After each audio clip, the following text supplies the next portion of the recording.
Montana Territory, 1878. A woman steps off a steam train into the harsh glare of an unfamiliar sun, clutching a letter that promised her a final chance at happiness. At 42, Eleanor Abbott carries not just her modest trunk, but the weight of a society that has labeled her a spinster, too old for marriage, too experienced for innocence, too independent for most men's comfort. But what awaits her isn't the security she sought. Instead, she finds rejection, betrayal, and the bitter taste of broken promises. What follows reveals that sometimes life's cruelest disappointments lead us to discover our greatest strengths, and that wisdom, earned through years of living, might be the most valuable dowry of all. Before we jump back in, tell us where you're tuning in from, and if this story touches you, make sure you're subscribed, because tomorrow I've saved something extra special for you. Eleanor Abbott pressed her forehead against the train window, watching as endless plains of golden wheat gave way to the rugged foothills of western Montana. At 42, with her chestnut hair now streaked with silver and fine lines mapping the corner of her eyes, she had long ago abandoned girlish dreams of romance. But necessity, that harsh taskmaster, had driven her to answer an advertisement in the Chicago Tribune. Established rancher seeks sensible, mature woman as wife. Must be practical, God-fearing, and willing to assist with ranch operations. Age, 25-35 preferred. Send correspondence to Jacob Harmon, Clearwater Creek, Montana Territory. Eleanor had hesitated at the age requirement. At 42, she clearly exceeded the rancher's preferences. But desperation had made her bold. After nursing her ailing father through a 3-year illness that consumed their modest savings, his death had left her with mounting debts and few prospects. Teaching positions were scarce for women her age, as schools preferred younger women who might work for less pay. So she had written to Jacob Harmon, being truthful about her age, but emphasizing her many practical skills. Her experience managing a household, her knowledge of bookkeeping, her ability to preserve food, make medicines, and even assist with basic veterinary care. Skills she'd acquired helping her father's medical practice. To her surprise, Jacob had responded favorably. His letters, while not romantic, suggested pragmatic appreciation for her capabilities. A woman with experience and practical knowledge would be an asset to my operation, he had written. Youth is fleeting, but wisdom endures. Over 6 months of correspondence, Eleanor had developed a picture of a sensible man with a substantial cattle ranch. A man who valued competence over beauty, stability over passion. Now, as the train whistled its approach to Clearwater Creek, Eleanor smoothed her grey traveling dress, practical, serviceable wool that had seen her through her father's funeral and the dismantling of their Chicago home. In her carpetbag lay 2 additional dresses, her mother's tarnished silver hairbrush, a worn Bible, a precious bottle of lavender water, and exactly 76.43, all that remained after settling her father's debts and purchasing the train ticket west. Clearwater Creek. Next stop, Clearwater Creek. The conductor called, moving through the nearly empty passenger car. Eleanor gathered her belongings, her heart hammering with uncharacteristic nervousness. She had always prided herself on composure, on facing life's challenges with determined practicality. But this leap into the unknown tested even her steady nature. The train shuddered to a halt at a platform barely deserving of the name, just weathered planks beside a small clapboard building marked Clearwater Creek Station. Eleanor descended carefully, her boots finding purchase on the rough-hewn steps. The May air carried the scent of pine and earth, so different from Chicago's coal smoke and crowded humanity. Only 3 other passengers disembarked, a traveling salesman by the look of his sample case, and a weary mother with a sleeping child. The platform held just a station master and a lanky young man leaning against a post, chewing thoughtfully on a piece of straw. Eleanor scanned the small gathering, searching for the man she'd come to marry. Jacob's letters had been vague about his appearance, but she expected someone substantial, weathered by ranch work and Montana seasons. No one present matched that description. The lanky young man straightened as she approached. "Miss Abbott?" he asked, removing his hat to reveal a shock of sun-bleached hair. "Yes," she confirmed. "I'm Eleanor Abbott. Billy Simmons, ma'am. I work for Mr. Harmon. He sent me to fetch you." The young man shifted uncomfortably. "Your trunk, ma'am?" "Yes, thank you. The large brown one there." Eleanor pointed to where the porter was unloading baggage, as Billy arranged. For her trunk to be loaded onto a wagon waiting nearby, Eleanor felt a flicker of unease. Why hadn't Jacob come himself? His last letter had confirmed he would meet her at the station. Perhaps ranch business had detained him. They rode in awkward silence for several minutes before Eleanor ventured, "Is it far to Mr. Harmon's ranch?" "About 7 miles, ma'am," Billy replied, his eyes fixed on the road ahead. "Biggest spread in the county, Triple H Ranch." "I see. And Mr. Harmon is well?" Billy's hands tightened visibly on the reins. "Mr. Harmon, well, he's in town, ma'am, at the Clearwater Hotel." Something in the young man's tone sharpened Eleanor's already alert senses. "But not meeting us on the road?" "No, ma'am." The wagon rattled over a rough patch, and Eleanor grabbed the seat to steady herself. "Mr. Simmons, I sense there's something you're not telling me. I would appreciate directness." Billy sighed, finally turning to look at her properly. What she saw in his young face, discomfort, pity, and something like shame, sent a cold shiver through her despite the warm spring day. "Mr. Harmon is at the hotel bar, ma'am. Has been since your telegram came saying which train you'd be on." Billy cleared his throat. "He, got your photograph yesterday." Understanding dawned with brutal clarity. "I see," Eleanor said, her voice remarkably steady despite the sudden hollowness in her chest. "He found me too old in person." Billy had the decency to look away.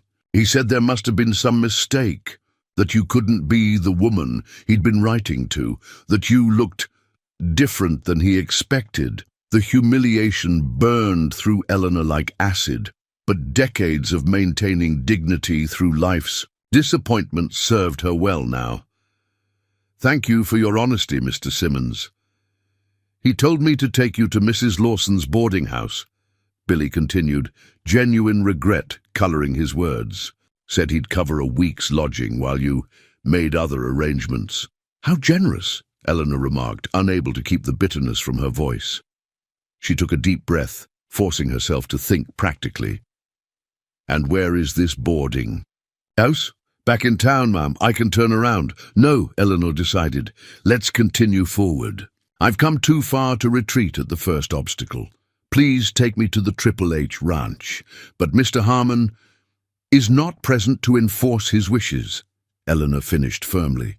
"I've traveled over 1,000 miles based on promises made in good faith. I intend to look this man in the eye before accepting dismissal." Billy looked torn between admiration and concern. "He won't like it, ma'am." "I don't particularly care what he likes at this point, Mr. Simmons." Eleanor straightened her spine. "One learns at my age that waiting for approval is a luxury one cannot always afford." The young man's lips twitched in what might have been suppressed smile. "Yes, ma'am." He flicked the reins, urging the horses forward. As they traveled, the landscape opened before them, rolling hills dotted with pine and aspen, giving way to broad valleys where cattle grazed in the distance. Under different circumstances, Eleanor might have found it beautiful, might have felt hope rising at the sight of this new land. Instead, she focused on preparing herself for the confrontation ahead. The Triple H Ranch appeared first as a smudge on the horizon, then gradually took shape, a substantial 2-story house of squared logs, several outbuildings, corrals, and a large barn. As they drew closer, Eleanor could see activity around the structures, men moving between corrals, smoke rising from the house chimney.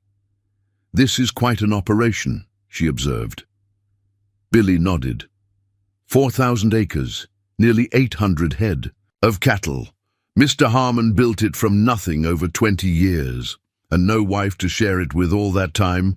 There was a Mrs. Harmon once, Billy said, his voice dropping. She passed about 5 years back.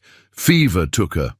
This new information settled in Eleanor's mind, adding complexity to the man who had rejected her sight unseen. But it didn't excuse the humiliation he'd so carelessly inflicted.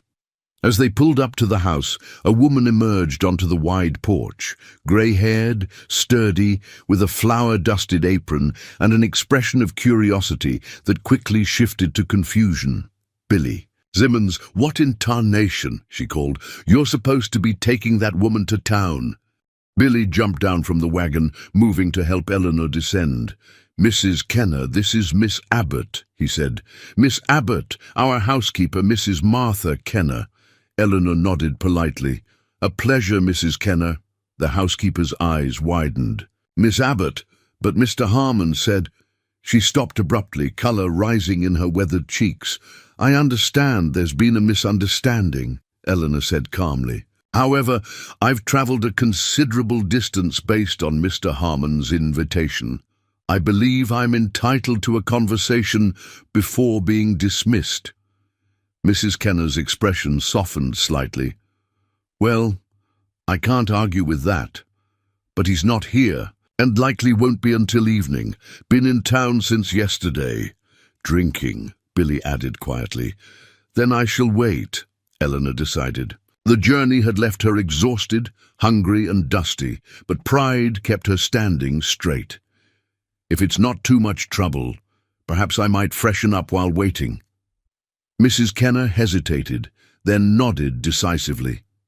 "Come inside, Miss Abbott." "Whatever Jacob Harmon's intentions, basic hospitality remains." She shot Billy a warning look. "Not a word to anyone that she's here. Understood?" "Yes, ma'am," Billy agreed, though he looked distinctly uncomfortable at being caught between competing authorities. As Eleanor followed Martha Kenner into the house, she took stock of her surroundings. The ranch house was impressive, well built, and solid, with good furniture and signs of prosperity, but it also showed the neglect that comes when a home has no true mistress.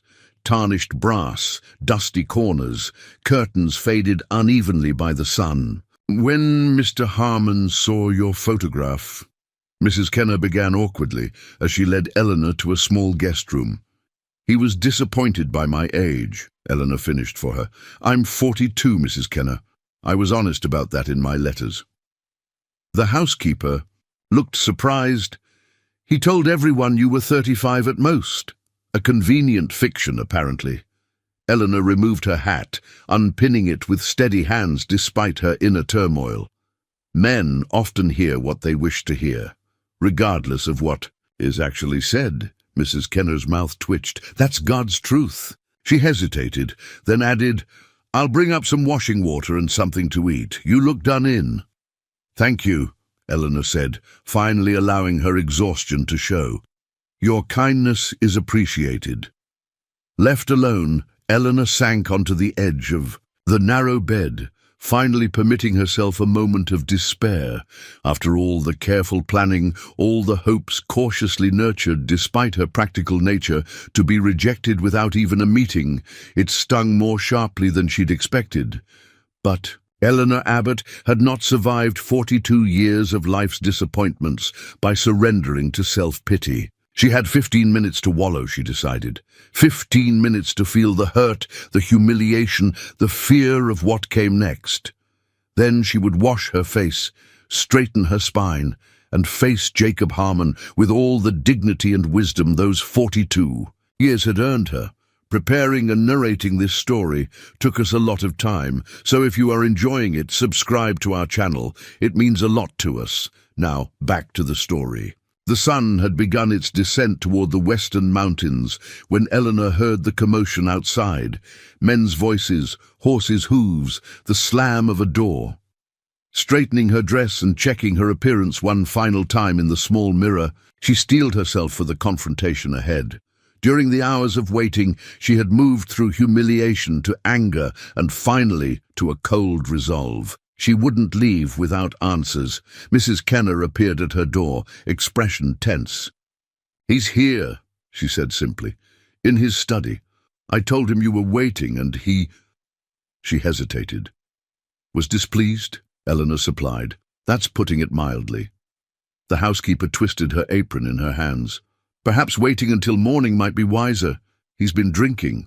"I've dealt with difficult men before, Mrs. Kenner. My father's temper was legendary in our neighborhood." Eleanor moved toward the door with determined steps. "Where is this study?" Reluctantly, Mrs. Kenner led her downstairs and through the large, well-appointed main room to a closed door at the back of the house. She knocked once, sharply. "I told you I don't want to be disturbed," a deep voice barked from inside. "Mr. Harmon, Miss Abbott is here to speak with you." Mrs. Kenner called through the door, her voice steadier than her expression suggested she felt. Silence, then the sound of a chair scraping. The door yanked open to reveal Jacob Harmon, tall and broad-shouldered, with a face that might once have been handsome before years of sun and hard living had carved deep lines into it. His dark hair and beard showed significant silver, and bloodshot eyes suggested the drinking Billy had mentioned. He wore no jacket, his shirt sleeves rolled up to reveal powerful forearms. His gaze swept over Eleanor coldly.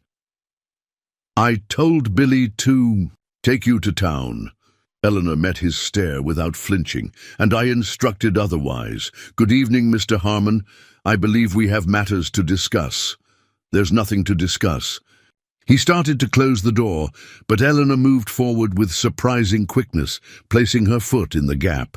6 months of correspondence, commitments made. A 1,000-mile journey undertaken at considerable expense based on those commitments. She held his gaze. "I believe that merits at least 10 minutes of your time." Something flickered in his eyes, surprise perhaps at her boldness, or maybe just the effect of whatever he'd been drinking. After a long moment he stepped back, gesturing curtly for her to enter. The study was a masculine space, dominated by a large desk covered with papers, ledgers, and a half-empty whiskey bottle. Bookshelves lined one wall, hunting trophies another. The air smelled of tobacco, leather, and spirits. 5 minutes, he said, moving behind his desk without offering her a seat. Eleanor took a chair anyway, settling herself with deliberate composure. "In your letters, you expressed appreciation for honesty and directness. I'd appreciate the same courtesy now. Why the change of heart, Mr. Harmon?" He poured another drink, not offering her one. "You misrepresented yourself." "I was entirely truthful. About my age in my first letter," Eleanor countered. 42 years, precisely stated. "A woman your age can't bear children." He tossed back his drink. "I need sons to inherit this ranch." The crudeness of his statement made her flinch inwardly, though she maintained her outward calm. "That concern never appeared in your correspondence. Had you mentioned it, I would have acknowledged the unlikelihood, though not impossibility, of children at my age. It should have been obvious." "Nothing is obvious in matters of this importance, Mr. Harmon. Clear communication prevents misunderstandings." She folded her hands in her lap. "Your letters spoke of wanting a sensible, mature woman with practical skills. You specifically stated you valued experience over youth." "I didn't expect quite so much experience," he muttered, glancing at the silver in her hair. The insult stung, but Eleanor had endured worse in Chicago's drawing rooms. "I see. And this revelation from my photograph was so distressing that you chose to hide in a hotel rather than meet me personally." His face darkened. "I don't owe you explanations, madam. I've paid for your lodging in town for a week. That's generous considering—" "Considering what?" Eleanor interrupted, her composure finally cracking. "That I left everything behind based on your promises. That I sold my father's medical instruments and books, family treasures, to finance this journey. Or perhaps considering that you've publicly humiliated a woman who did nothing except take you at your word." Jacob Harmon had the grace to look momentarily discomfited. He reached for the bottle again. Life's full of disappointments. Indeed, I'm experiencing one at this moment. Eleanor rose to her feet. I won't take more of your time, Mr. Harmon. Nor will I accept your charity at Mrs. Lawson's boarding house. I prefer to make my own arrangements. Don't be foolish. You don't know anyone in Clearwater Creek. I know Mrs. Kenner, who has shown more decency in one afternoon than you have, in 6 months of correspondence. And I've met young Billy, who was clearly uncomfortable with your cowardice. She moved toward the door. I'll collect my trunk and be on my way. Where will you go? There was gruff curiosity in his voice now, and perhaps a hint of reluctant admiration. That's no longer your concern. She paused at the door.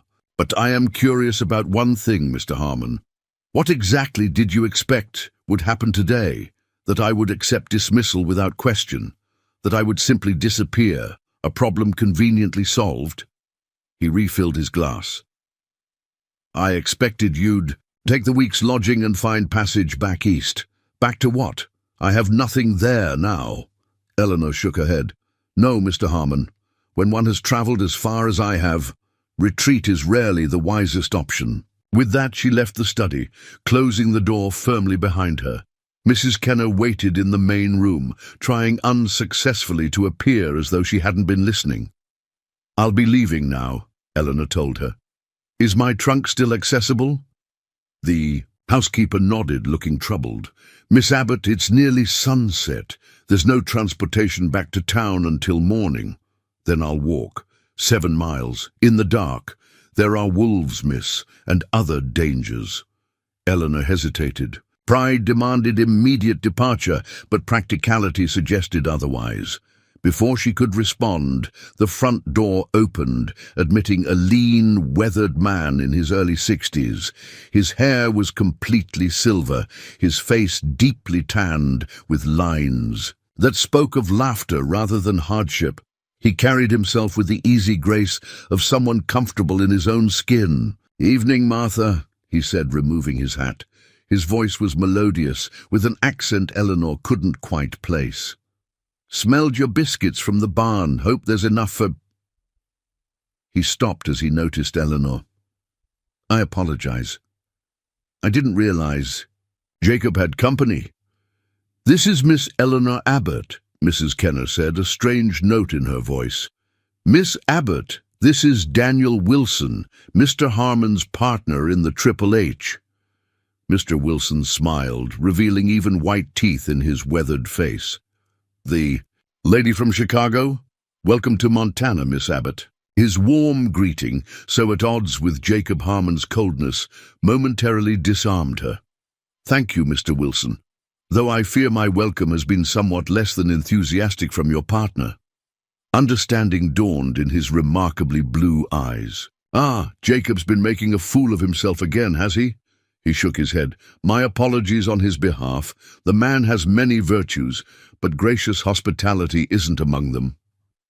"Mr. Wilson, Miss Abbott was just leaving," Mrs. Kenner interjected hurriedly. Daniel Wilson looked alarmed. "At this hour? Impossible. The road to town isn't safe after dark, especially for someone unfamiliar with the territory," I explained. "That," Mrs. Kenner said, "but circumstances are complicated." Eleanor felt caught between humiliation and practical necessity. "Mr. Harmon has made it clear that my presence is unwelcome. I have no desire to impose." "Nonsense. This house has plenty of room, and regardless of whatever disagreement you've had with Jacob, basic hospitality is non-negotiable." His tone was friendly but firm. "Stay the night, and I'll personally drive you to town in the morning, if that's still your wish." Before Eleanor could respond, Jacob Harmon emerged from his study, stopping short at the sight of his partner. "Daniel, didn't expect you back from the North Pasture until tomorrow?" "Clearly." The silver-haired man's tone remained pleasant, but Eleanor sensed tension between the two men. "I've just been insisting that Miss Abbott stay the night.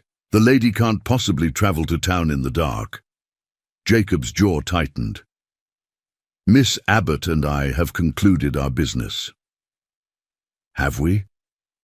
Daniel raised an eyebrow. Martha's made enough supper. For an army as usual. Seems a shame to waste it. He turned to Eleanor. I hope you'll join us, Miss Abbott.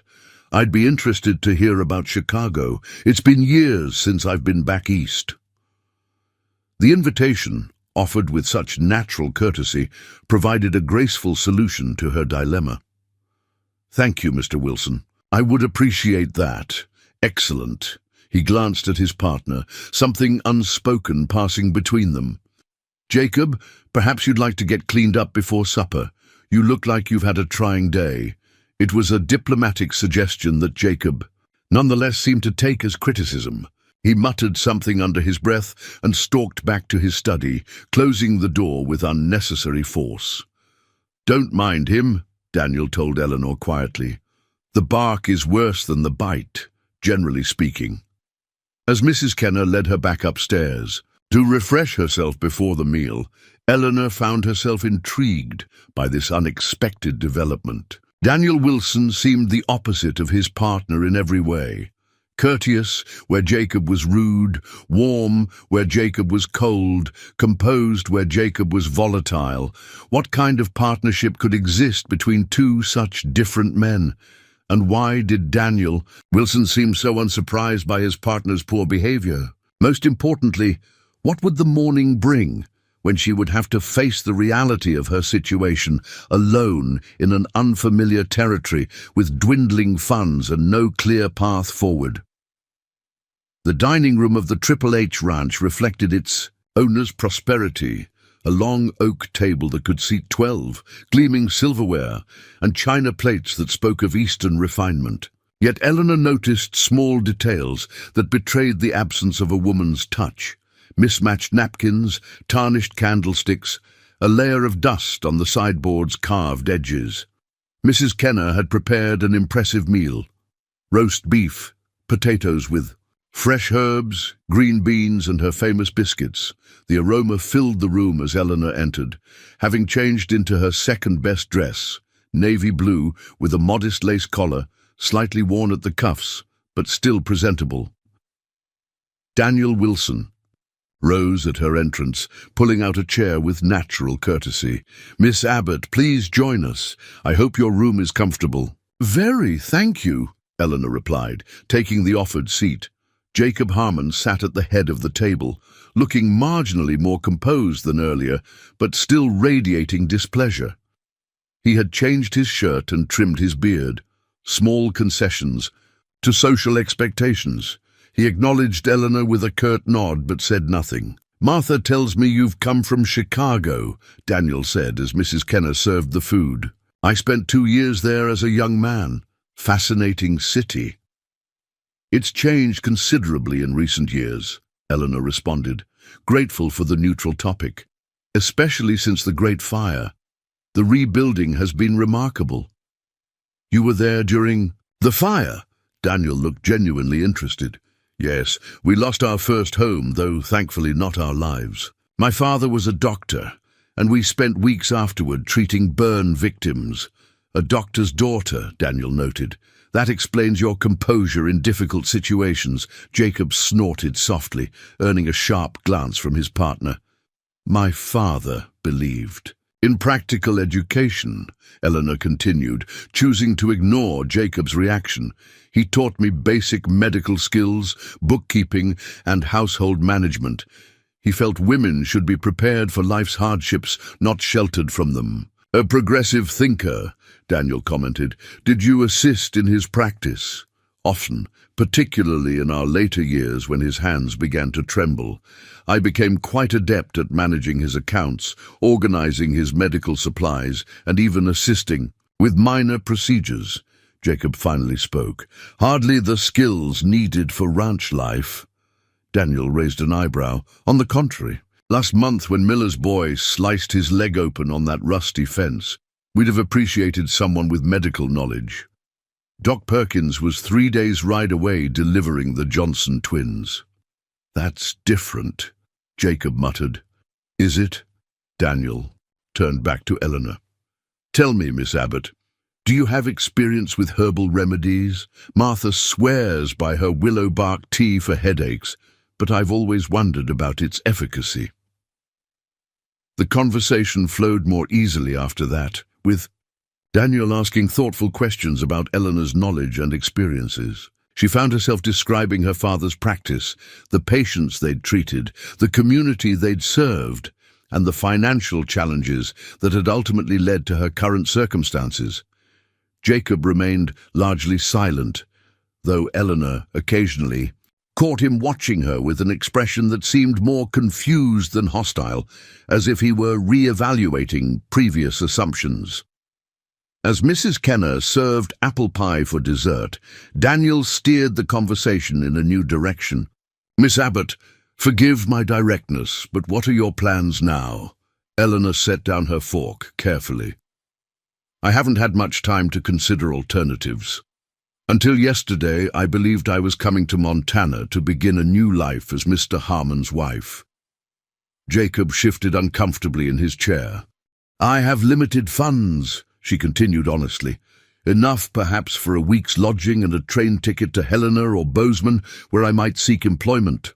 I understand both towns are growing and might offer opportunities for a woman with my skills. Helena's expensive," Daniel commented, "and Bozeman's full of fortune seekers heading to the gold fields. Neither is particularly welcoming to a woman alone. I've managed in difficult circumstances before, Mr. Wilson." "I don't doubt your capabilities, Miss Abbott," he said, his blue eyes serious.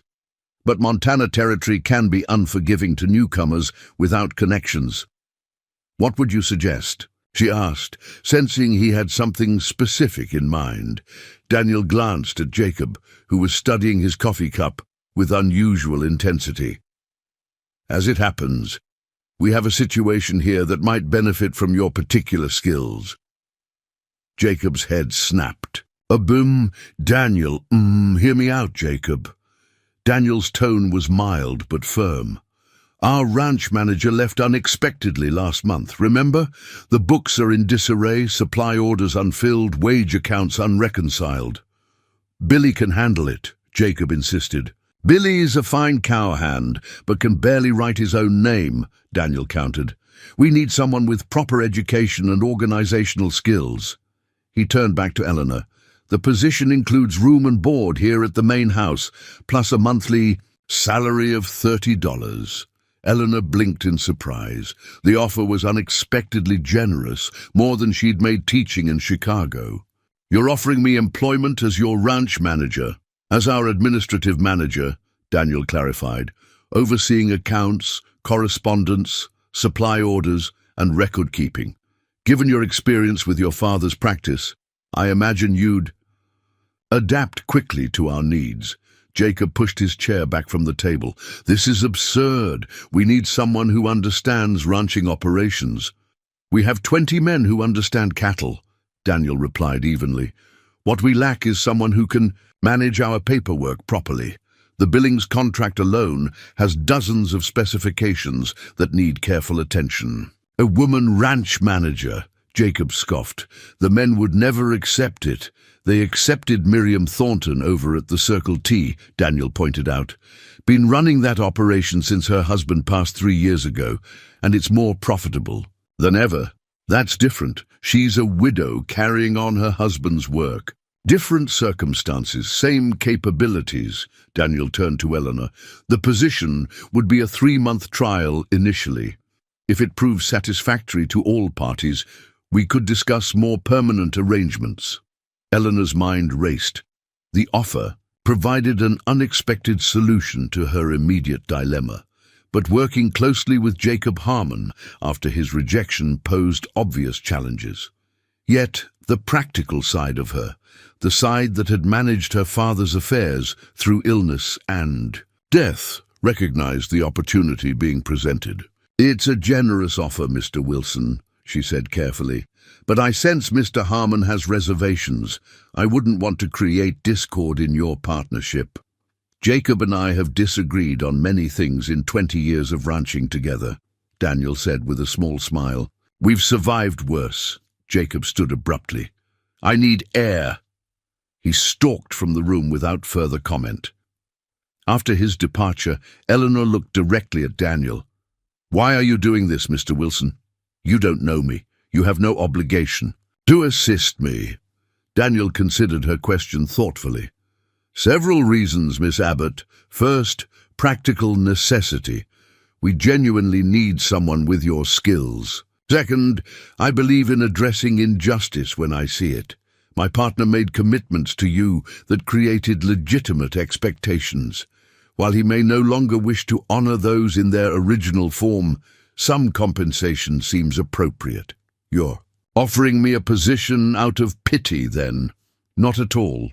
His blue eyes held hers steadily. "I'm offering you a position based on the qualities you've demonstrated: composure under pressure, practical knowledge, clear thinking, and dignity in the face of disappointment. Those are rare and valuable traits anywhere, but especially in Montana territory." Eleanor looked down at her hands, weighing her options. She had no desire to be a charity case, but neither could she afford pride at the expense of survival. And beneath her practical considerations, she felt a flutter of something unexpected. Curiosity about this silver-haired man with his thoughtful questions and perceptive observations. "I would require a formal contract," she said finally, "with terms clearly specified." Daniel's face brightened. "Absolutely. I'll draft something tonight for your review." "And Mr. Harmon?" "His consent seems essential." "Leave Jacob to me," Daniel said confidently. "He's a reasonable man beneath the bluster and an exceptional businessman. Once he sees the benefits of having someone with your capabilities managing our affairs, he'll come around. You seem very certain." "I've known Jacob Harmon for 22 years, Miss Abbott." Something like affection softened Daniel's weathered features. "He has many flaws, stubbornness chief among them, but he recognizes value even when it arrives in unexpected forms." Later that evening, as Eleanor prepared for bed in the small guest room, she heard the murmur of male voices from downstairs, sometimes rising in what sounded like argument, then subsiding into discussion. She couldn't distinguish words, but the pattern was clear. Daniel advocating, Jacob resisting, compromises being negotiated. She sat at the small writing desk and penned a careful inventory of her situation. Assets, her remaining 7643, educational background, practical skills. Liabilities, no local connections, limited knowledge of ranching operations, Jacob Harmon's hostility, and opportunities, the position offered by Daniel, possible alternatives in nearby towns. The exercise, when her father had taught her for evaluating difficult medical cases, helped clarify her thinking. By the time she heard footsteps ascending the stairs and doors closing for the night, Eleanor had reached her decision. She would accept Daniel Wilson's offer, not from desperation, but from rational assessment of her best available option. The 3-month trial period would provide stability while she established herself in Clearwater Creek and learned more about the territory's opportunities. If the arrangement proved untenable, she would depart with experience and references. That might serve her elsewhere. As she extinguished her lamp, Eleanor reflected on the day's extraordinary reversals. She had arrived expecting to become Jacob Harmon's wife, and instead might become his business manager. She had anticipated security through marriage, and now faced independence through employment. Most surprisingly, she had found an unexpected ally in Daniel Wilson, whose silver hair and perceptive blue eyes suggested wisdom rather than age, a distinction Jacob Harmon apparently failed to appreciate. 3 months, she whispered to herself in the darkness. Let's see what Montana Territory has to teach a doctor's daughter from Chicago in 3 months' time. Eleanor's first week at the Triple H Ranch passed in a whirlwind of discovery. After signing the contract Daniel had prepared, which she amended with several practical clauses about working hours and specific responsibilities, she was given a small office adjacent to the main house's kitchen. The space had previously served as a storage pantry, but with Daniel's help, it was transformed into a functional workspace with a desk, chair, filing cabinet, and shelves for ledgers and correspondence. Her first task was staggering, sorting through 3 months of neglected paperwork left by the previous manager. Bills of sale, supply invoices, wage accounts, and cattle inventories lay in haphazard piles, many without proper documentation. "It's worse than I expected," Daniel admitted, surveying the chaos on her second morning. "Thomas was good with the men, but careless with records. And since he left, no one has maintained the system at all," Eleanor finished, holding up a stack of receipts tied with string. "Some of these haven't even been recorded in the main ledger. Can you make sense of it?" Eleanor squared her shoulders. "It will take time, but yes. My father's medical accounts were similarly disorganized when I took them over. I'll need to create a proper filing system first, then work backward to reconcile everything. Whatever you need, just ask." Daniel's confidence in her abilities, despite having just met her, bolstered Eleanor's determination. Jacob remained conspicuously absent during her first days, spending dawn to dusk with the ranch hands in the far pastures. Eleanor suspected he was deliberately avoiding her, which suited her purposes as she established her role and systems without interference. Mrs. Kenner proved an unexpected ally, bringing Eleanor meals when she worked through lunch and offering invaluable context about ranch operations. "The spring calving was better than expected," she explained on Eleanor's third day. "Nearly 200 new calves, which won't be in any of those papers yet. And we lost about 30 head to that late March snowstorm." "This is extremely helpful, Mrs. Kenner," Eleanor said, making careful notes. "Do you recall any other significant events that should be reflected in the accounts?" The housekeeper thought for a moment. "The new fencing along the north boundary, that was a substantial expense, and there was trouble with those miners trespassing on the east section. Jacob hired extra men to patrol for a few weeks." Gradually, a picture of the Triple H's operations emerged from both the paperwork and these conversations. The ranch was indeed prosperous, with nearly 12,000 acres, 800 head of cattle, and contracts with buyers as far away as Cheyenne and Denver. But it also faced challenges: water rights disputes with neighboring properties, rising supply costs, and increasing competition from new ranches established as the railroad expanded westward. On her fourth morning, Eleanor presented Daniel with her first financial report, a concise summary of the ranch's current state, including outstanding debts, expected income, and areas of concern. "This is remarkably thorough," he said, reviewing the document in her small office.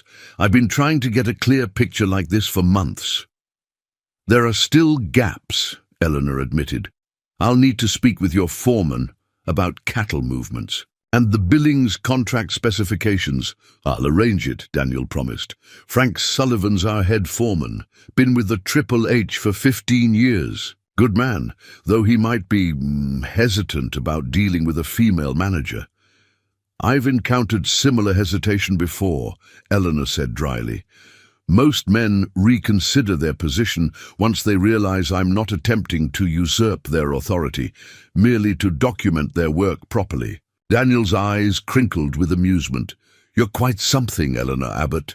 The casual use of her first name startled her momentarily, but she found she didn't mind.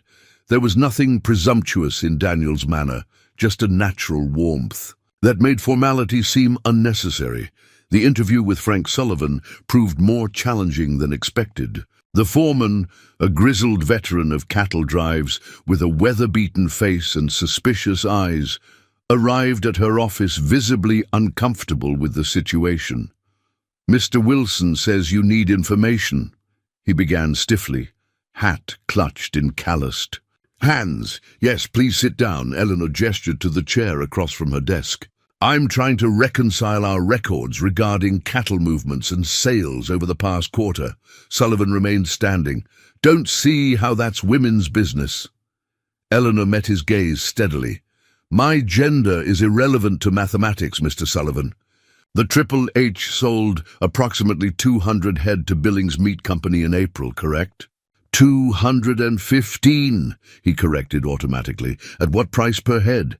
$18 for the prime steers, $15 for the others. His answers came grudgingly. And the transportation costs? Sullivan frowned. Don't rightly know. That was Thomas's department. I see. Eleanor made a note. Who would have that information? Probably Jacob. He negotiated with the railroad men. For the next hour, Eleanor methodically extracted the information she needed, ignoring Sullivan's obvious discomfort. By the end, the foreman had moved from hostile to grudgingly cooperative, particularly when Eleanor demonstrated knowledge of cattle breeds and market fluctuations gleaned from her research. You know your figures? I'll give you that, Sullivan conceded as their meeting concluded. But running a ranch ain't just about numbers on paper. I'm fully aware of that, Mr. Sullivan, Eleanor replied. Which is why I value your practical expertise. I have no intention of telling you how to manage the herd. My role is to ensure the business side of the ranch functions efficiently so that you and your men can focus on what you do best.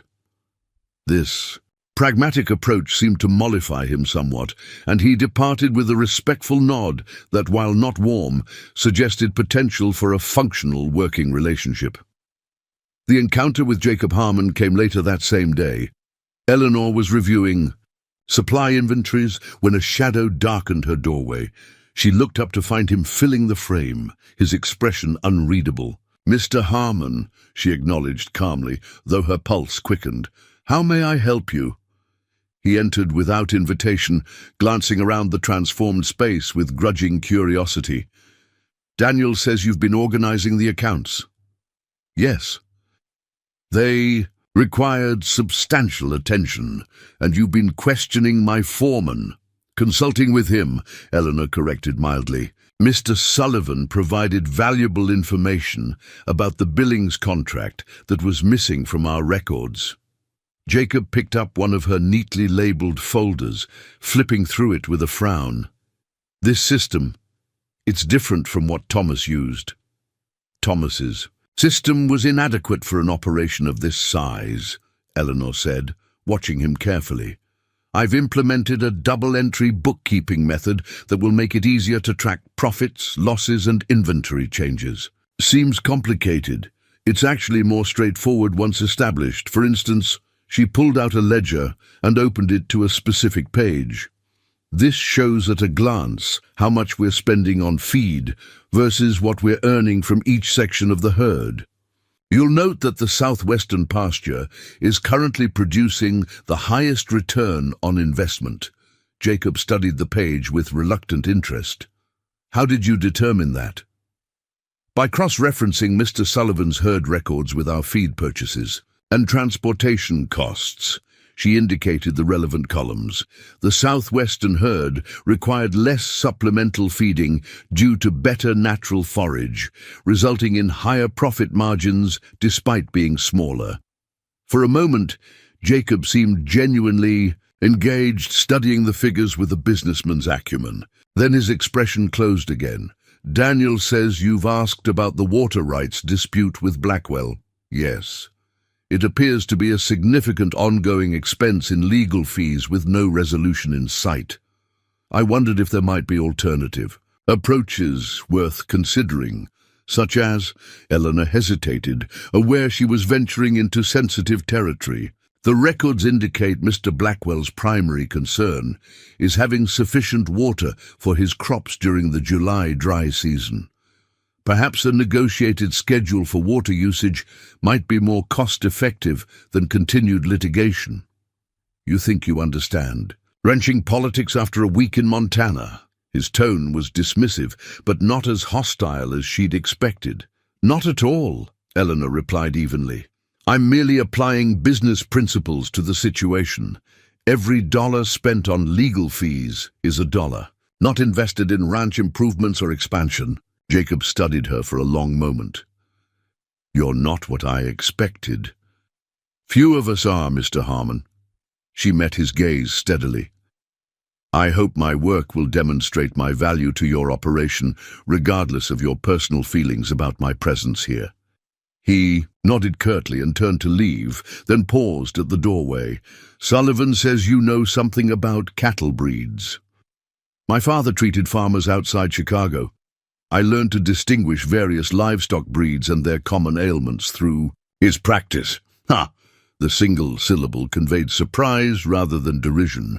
Without further comment, he departed, leaving Eleanor to wonder whether the encounter represented progress or merely a temporary truce. That evening, as she shared supper with Daniel, Jacob had returned to the pastures for a night check. She described the interactions with both Sullivan and Jacob. Better than I expected, Daniel admitted. Frank's old school, and Jacob— He paused, searching for words.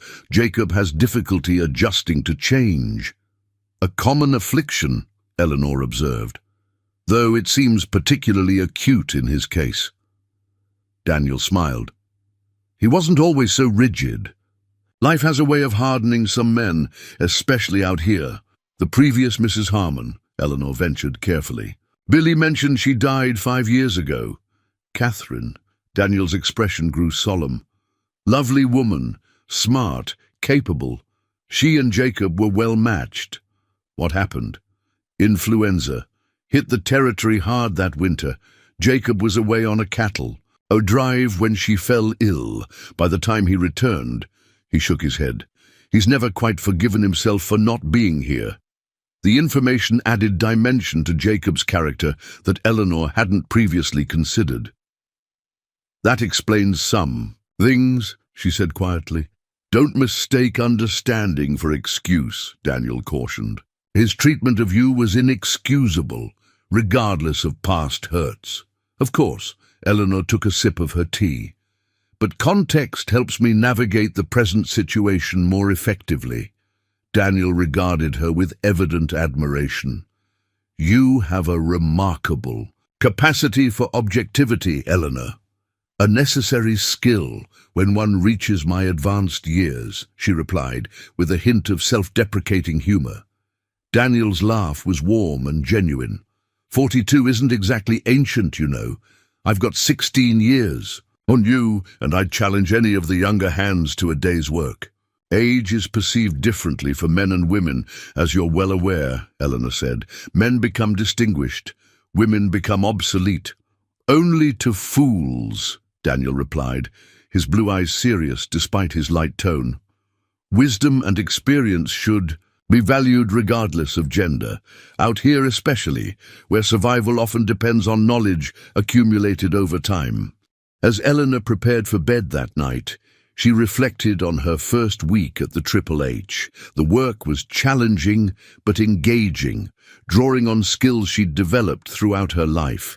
The initial hostility she'd faced was gradually yielding to grudging respect, at least in some quarters. And in Daniel Wilson, she'd found something unexpected. Not just an employer or advocate, but perhaps a friend who saw value in qualities society often dismissed. Montana Territory might yet prove to be the fresh start she'd hoped for, though in a form entirely different from what she'd originally envisioned. By her third week at the Triple H, Eleanor had transformed the ranch's administrative systems. Ledgers were updated daily, correspondence answered promptly, and supply inventories maintained with military precision. The small office now featured clearly labeled filing cabinets, color-coded ledgers, and a large calendar mapping out cattle, movements, supply deliveries, and payment schedules. More surprisingly, she had begun venturing beyond paperwork into other aspects of ranch operations. Each morning before dawn, she rode out with Mrs. Kenner to the chicken coops and garden, learning the rhythms of daily life on a working ranch. In the evenings, she often sat with Daniel on the wide porch, absorbing his knowledge of cattle breeds, territorial politics, and the complex web of relationships that defined success in Montana's ranching community.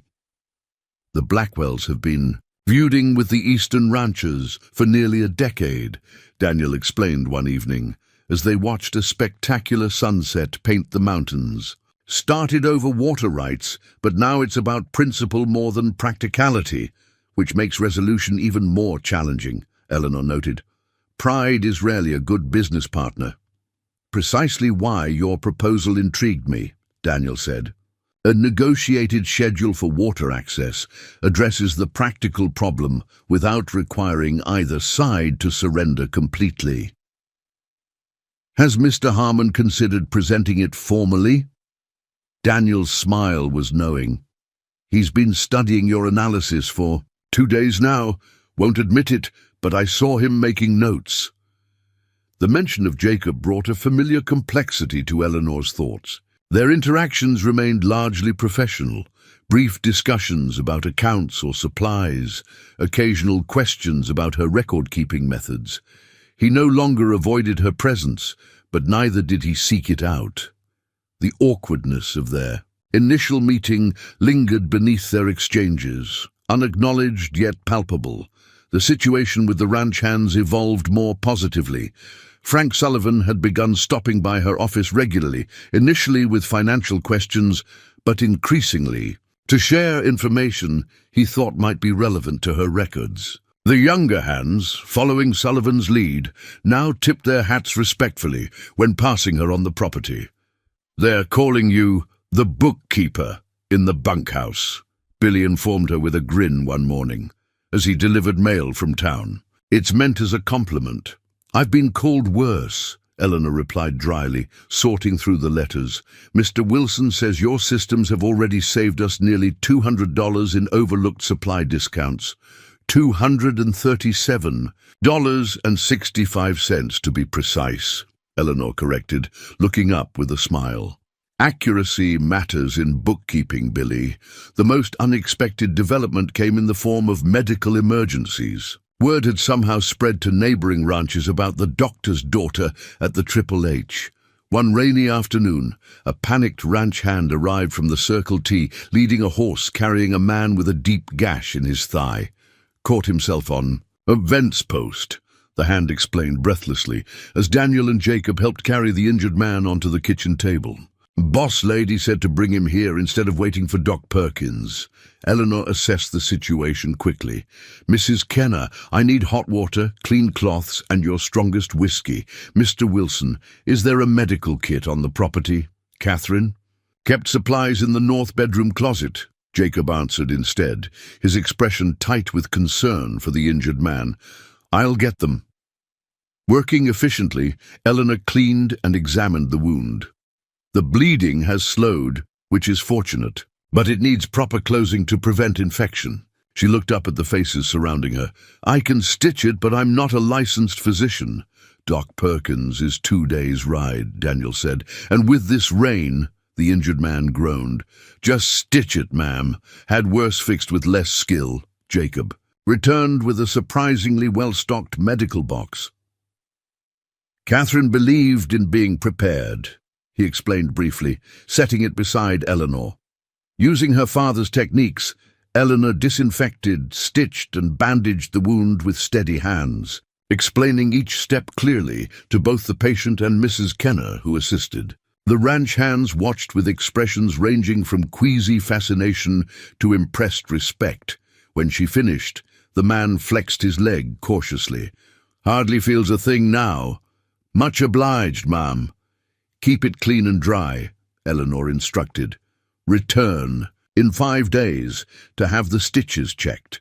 Sooner if you notice unusual redness, swelling or heat in the area." After the visitors departed, Eleanor cleaned the kitchen with Mrs. Kenner's help, conscious of Jacob watching from the doorway. When they finished, he approached, his expression unreadable. "That was well done," he said simply. "Thank you. I had extensive practice assisting my father." Jacob nodded, then added unexpectedly, "Catherine would have appreciated your skill. She always said we needed better medical care in the territory." Before Eleanor could respond to this surprising personal comment, he turned and left the kitchen. Mrs. Kenner raised her eyebrows. "First time I've heard him mention Catherine to a newcomer," she whispered. "That's something significant, mark my words." The incident opened a new dimension to Eleanor's role at the Triple H. Within days, more medical cases arrived. A child with a high fever, a woman experiencing concerning symptoms in her pregnancy, a cowhand with a dislocated shoulder. Each time, Eleanor provided what care she could while being careful to acknowledge her limitations. "I'm not attempting to replace Dr. Perkins," she explained to Daniel after treating a particularly difficult case of croup in the foreman's youngest child. "But basic medical care can make a significant difference when the doctor is unavailable." "You're filling a critical need," Daniel agreed. "This territory has one physician covering nearly 100 square miles. People suffer unnecessarily waiting for his circuit. My father often said that most medical crises could be managed by trained assistants, reserving physicians for truly complex cases." Daniel studied her thoughtfully. "You could establish something more formal, regular clinic hours perhaps, basic care for common ailments." The suggestion caught Eleanor by surprise. "That would extend beyond my duties as ranch manager. Your contract specifies administrative responsibilities as mutually agreed upon," Daniel reminded her with a smile. "I'd consider basic medical care for ranch personnel and neighbors an administrative necessity, keeps the workforce healthy, promotes good relations with surrounding properties." The idea took root quickly. With Daniel's support and Jacob's grudging approval, Eleanor established Wednesday afternoon health hours in a converted storage room adjacent to the main house. Mrs. Kenner assisted, taking the opportunity to expand. Her own knowledge of herbal remedies and basic nursing. "Never thought I'd be learning medicine at my age," she commented one afternoon as they organized supplies. "My Henry always said I should have been a nurse."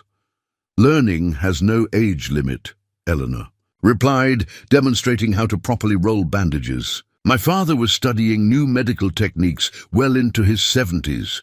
Word of the informal clinic spread throughout the valley. By the end of her first month at the Triple H, Eleanor was dividing her time between ranch administration and basic medical care, finding unexpected fulfillment in both roles. The turning point in her relationship with Jacob came unexpectedly during a violent summer storm. Thunder cracked overhead as Eleanor worked late in her office, finalizing the monthly accounts. The rain had been relentless since midday, turning the ranch yard into a sea of mud and sending the usually resilient ranch hands scurrying for shelter. A particularly powerful lightning strike illuminated her small window, followed almost instantly by a deafening thunderclap that rattled the glass. Power flashed through the air, and Eleanor smelled the unmistakable scent of burning wood. She rushed outside despite the downpour to see flames already leaping from the roof of the barn. "Fire!" she shouted, her voice nearly lost in the storm. "The barn's on fire!" Figures emerged from the bunkhouse and main house, Daniel and Jacob first, followed by ranch hands pulling on boots and coats. The barn housed not only valuable equipment, but several prized horses, including Jacob's stallion Thunder. "Get a bucket line started!" Jacob shouted, already running toward the burning structure. "Sullivan, get the pump working!" Eleanor ran to the well, helping the men organize a chain to pass buckets of water toward the flames. Within minutes, everyone on the property was engaged in the desperate effort, even Mrs. Kenner, her grey hair plastered to her face by the relentless rain. "The horses!" someone shouted as panicked whinnies rose above the storm's fury. Without hesitation, Jacob sprinted toward the barn entrance, disappearing into the smoke and flames before anyone could stop him. "Jacob!" Daniel's anguished cry carried over the chaos. Minutes passed with no sign of him. The roof timbers began to crack ominously as the fire consumed the dry wood despite the rain. Daniel moved toward the entrance, clearly intending to follow his partner, but Sullivan and two other hands held him back. "Too dangerous, boss!" Sullivan shouted. "Roof's about to go." Eleanor scanned the scene rapidly, noting the barn's layout from her previous visits. "There's a side entrance near the tack room," she called to Daniel. "Less direct exposure to the roof timbers."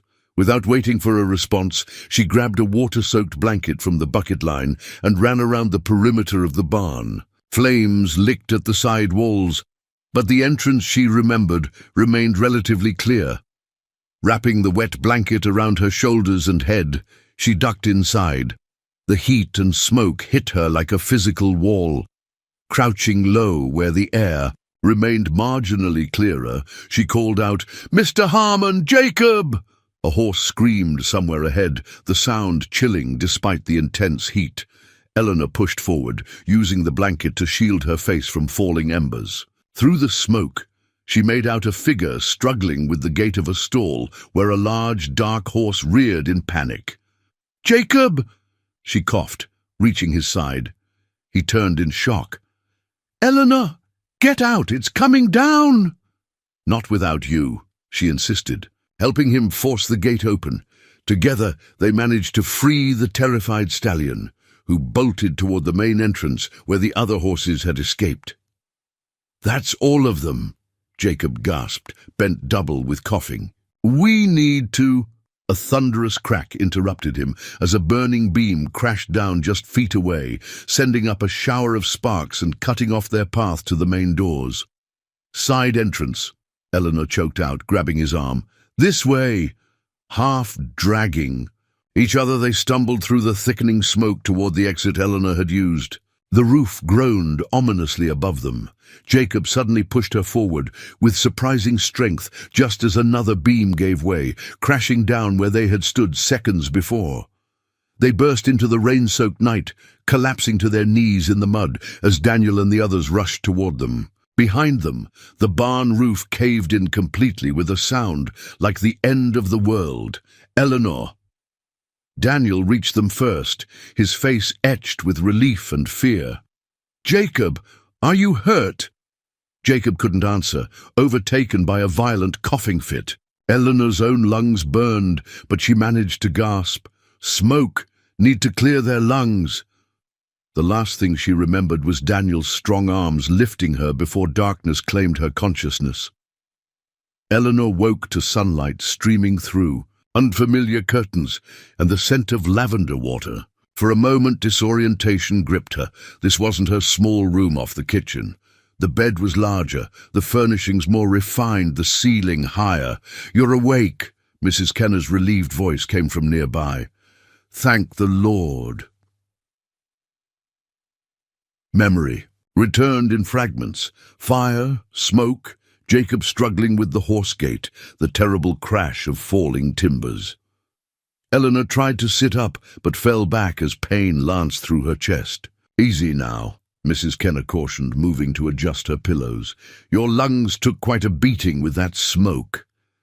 "Jacob," Eleanor managed, her voice a rasp. "Recovering. Like you.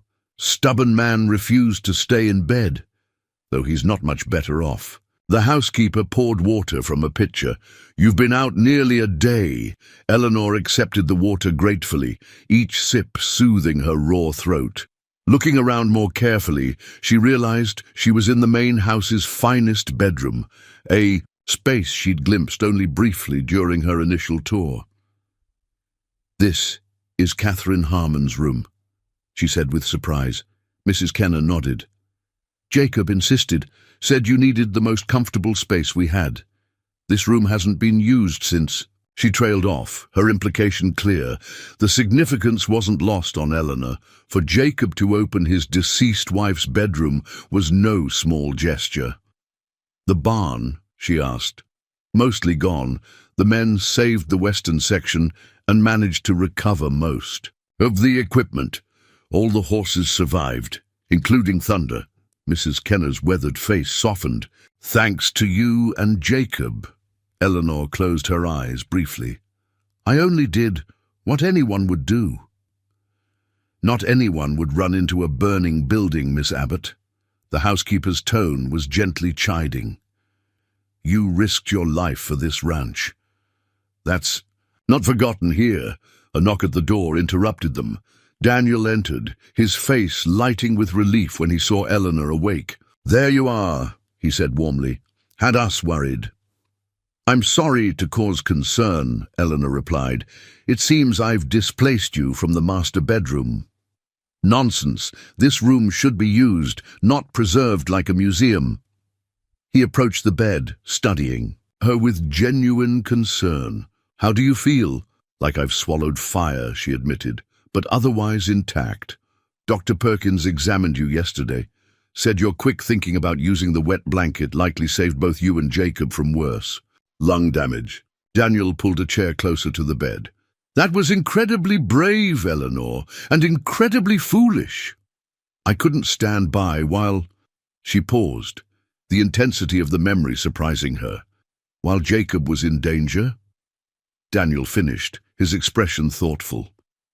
Eleanor considered this. "While anyone was in danger," she corrected. "It wasn't specifically about Jacob, wasn't it?" His blue eyes held hers steadily. Before she could formulate a response, another knock came, and Jacob himself appeared in the doorway. He looked haggard, his face pale beneath its tan dark shadows beneath his eyes, but he stood straight, his gaze fixed on Eleanor with an intensity that made her breath catch.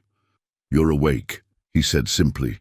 "As are you, apparently against medical advice," she replied, falling back on light criticism to mask her sudden discomfort. A brief smile touched his lips. "Dr. Perkins and I have different opinions about necessary rest." Daniel rose. "I'll leave you two to talk." He squeezed Eleanor's hand briefly, then departed with Mrs. Kenner, closing the door behind them. Jacob remained near the doorway for a moment, as if uncertain of his welcome.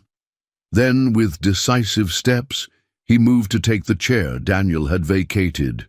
"You saved my life," he said without preamble. "We saved each other," Eleanor corrected. "You pushed me away from that falling beam." "You shouldn't have been in there at all." His tone held no accusation, only a kind of wondering disbelief. "Why did you come after me?" The question was direct, demanding equal directness in response. Eleanor considered her answer carefully. "Because losing you would have devastated this ranch and the people who depend on it." "A purely practical consideration, then?" His dark eyes studied her. "Hardly pure," she admitted. "There were other factors." "Such as?"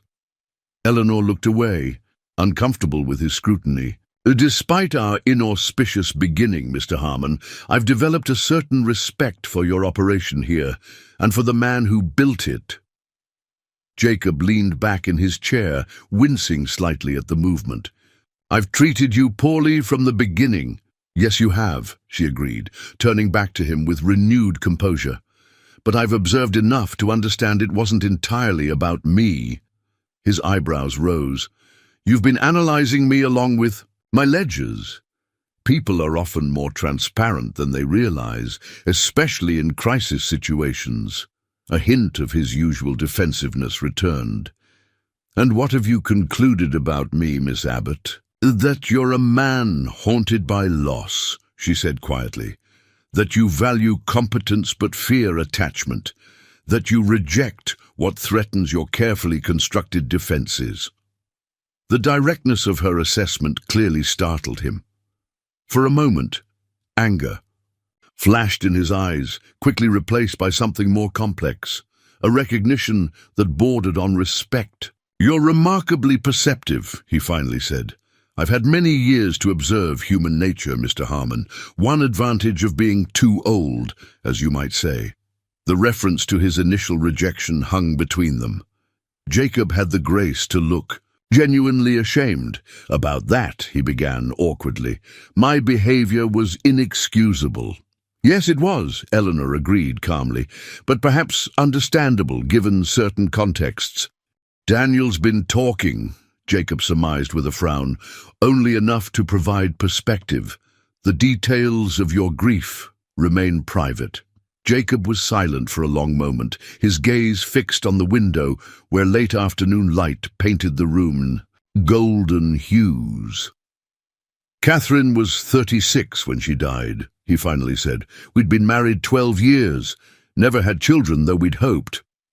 He stopped, his hands tightening on the chair arms. "When your photograph arrived, something about your eyes reminded me of her. It was unsettling." The admission caught Eleanor completely off guard. Of all the explanations she'd considered for his rejection, this hadn't occurred to her. "I'm sorry," she said softly. "That must have been difficult. It's no excuse for how I behaved." He met her gaze directly. "I owe you an apology, Eleanor Abbott, a proper one with no qualifications or explanations. The use of her first name, intentional and deliberate this time, marked a shift between them." "Apology accepted, Jacob," she replied, offering his given name as acknowledgement of this new footing. He nodded, satisfaction briefly crossing his features. Then, with characteristic directness, he changed the subject. "The barn will need rebuilding before winter. I've been reviewing your financial reports to determine how to allocate resources." Eleanor smiled at this return to practical matters. "The contingency fund I identified last month should cover initial materials without disrupting cash flow for fall operations." So I noted, your organizational systems have proven their worth. He shifted in his chair, clearly uncomfortable with praise but determined to give it. "Daniel was right about your value to the Triple H. High praise indeed, coming from you. I recognize competence when I see it, eventually." A hint of self-deprecation colored his tone. "Even when it arrives in unexpected packages." Before Eleanor could respond, Mrs. Kenner appeared at the door. "Dr. Perkins is here for a follow-up check, and Mr. Wilson says the foreman needs to speak with you urgently, Mr. Harmon." Jacob rose with obvious reluctance. "We'll continue this conversation when you're stronger." "I'd like that," Eleanor replied, surprised by the sincerity in her own voice. After he left, Dr. Perkins examined her thoroughly, declaring her lungs remarkably resilient for a city woman. He prescribed another day of bed rest, followed by light duties only for a week. "You're fortunate," he told her as he packed his bag. "Smoke inhalation has taken many a good person, especially those not accustomed to Western wildfires." "I understand. I have you to thank for my care," Eleanor said. The doctor, a grizzled man in his 60s with kind eyes behind wire-rimmed spectacles, smiled. "Mostly just monitored what Martha Kenner was already doing correctly. That woman has natural healing instincts." He paused, studying Eleanor thoughtfully. "I hear you've been providing basic medical care to the surrounding ranches."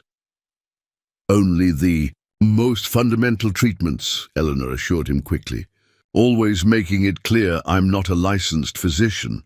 Good. He nodded approvingly. "Too many charlatans out here claiming medical knowledge they don't possess. But from what I've seen and heard, your skills are genuine." "My father was thorough in his teaching. Dr. Abbott from Chicago?" The physician looked surprised. "I know his work on pulmonary treatments. Published in the medical journal, wasn't it? 1872? Eleanor's heart warmed with pride. 1871, actually. You're familiar with his research? When one practices medicine in isolation, one reads everything available. Dr. Perkins fastened his bag with decisive movements. "I've been thinking of taking on an assistant, someone with basic training who could handle routine matters while I focus on more complex cases." The implied offer hung in the air between them. Eleanor considered it carefully before responding.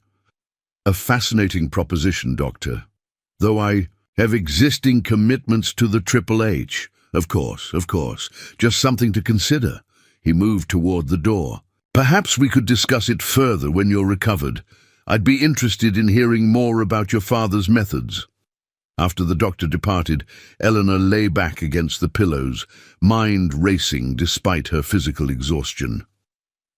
The conversation with Jacob had shifted something fundamental between them. not erasing the past, but creating possibility for a different future. And now Dr. Perkins' unexpected interest in her medical background opened yet another potential path. When she'd answered Jacob Harmon's advertisement in Chicago, she'd seen only one narrow road forward: marriage to a stranger for security and survival. Now, less than 2 months later, she found herself with choices she hadn't imagined possible: ranch manager, medical assistant, or perhaps something else entirely that Montana Territory had yet to reveal. The realization brought not anxiety, but a curious sense of liberation. At 42, Eleanor Abbott was not at the end of her story, as Chicago society had implied, but perhaps only beginning its most interesting chapter. A soft knock interrupted her thoughts. Daniel entered, carrying a small tray with broth and tea. "Mrs. Kenner insisted you needed nourishment, and I insisted on delivering it personally." His smile was warm as he set the tray on the bedside table. "How are you feeling?" "Better than I have any right to," Eleanor admitted. "And more confused than I expected." Daniel pulled the chair closer. "Confusion is often the precursor to clarity. What's troubling you?" With the ease that had characterized their relationship from the beginning, Eleanor found herself sharing both Jacob's unexpected apology and Dr. Perkins' proposition. Daniel listened attentively, his expression thoughtful. "Interesting developments," he commented when she finished, "both professionally and personally. I'm not entirely sure how to proceed with either." Daniel's blue eyes crinkled at the corners. "The Eleanor Abbott I've come to know will analyze all options thoroughly, consider practical implications, and make a sound decision." She smiled at his confidence. "The Eleanor Abbott you've come to know is currently questioning whether rationality alone should determine her path forward." "A wise question," he agreed, his voice softening.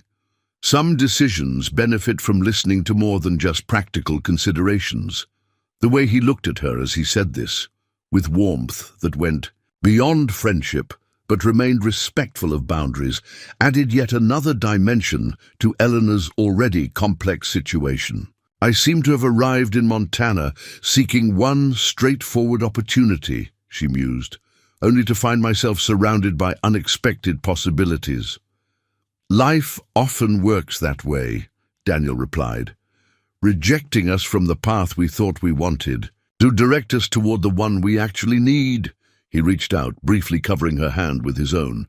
"Rest now. Decisions can wait until you're stronger." As he left, Eleanor found herself pondering not just the choices before her, but the remarkable fact that she had choices at all. A luxury she hadn't dared imagine when boarding that train in Chicago just 2 months ago. Eleanor's recovery progressed steadily over the following week. By the 8th day after the fire, despite Dr. Perkins' advice for continued rest, she insisted on returning to her duties, albeit with modified hours and frequent breaks enforced by Mrs. Kenner's watchful eye. Her small office became a gathering place where ranch business continued, despite her convalescence, with Jacob and Daniel often bringing paperwork directly to her, rather than requesting her presence elsewhere. "The Billings contract arrived this morning," Jacob announced, entering her office with a thick envelope. "They're proposing new terms for the fall shipment." Eleanor accepted the documents, noting the unusual courtesy in his manner. Since their conversation in Catherine's bedroom, a new dynamic had emerged between them. Not friendship exactly, but a mutual respect that made their interactions less strained. "I'll review it today," she promised, already scanning the first page. "Their initial figures seem higher than market value." "My thought exactly." He lingered by her desk. "Sullivan wants to begin barn reconstruction next week. I'd appreciate your input on the budget allocations." "Of course, I prepared some preliminary figures." She handed him a folder from her organized stack. "You'll note I've included options for expanded storage capacity since we've been consistently exceeding previous year's hay requirements." Jacob reviewed the document with evident approval. Thorough as always. I'll discuss these options with Daniel. He paused at the door. Eleanor, the town council is meeting tonight.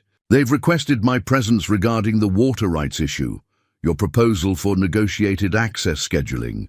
Our proposal, he corrected. I'd like you to accompany me. Your financial analysis forms the backbone of the argument. The invitation startled her. Town council meetings were exclusively male domains in most Western territories. Are you certain that's wise? My presence might undermine your position with the traditional members. Perhaps, Jacob acknowledged, but it might strengthen it. With those who value substance over convention. Besides, this territory was built by those willing to challenge Eastern traditions when practical necessity demanded it. This philosophical perspective, so at odds with his initial treatment of her, demonstrated how profoundly their relationship had evolved. In that case, I would be happy to attend. Later that afternoon, as Eleanor prepared for the council meeting, selecting her most conservative dress and arranging her hair in a severe style that emphasized competence over femininity, Mrs. Kenner entered with an unusual expression of concern. "There's talk in town," the housekeeper said without preamble, "about you staying here at the ranch."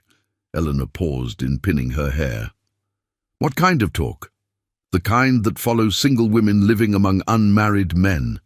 Mrs. Kenner's weathered face showed genuine worry, especially since the fire, with Mr. Harmon suddenly speaking well of you. "I'm employed here," Eleanor said calmly, "with a formal contract and clearly defined duties." "Folks understand a housekeeper," Mrs. Kenner replied. "Been doing this work 30 years myself without raising eyebrows, but a female ranch manager? That's different, especially one who came here initially as—" She hesitated. "As Jacob Harmon's prospective bride," Eleanor finished for her.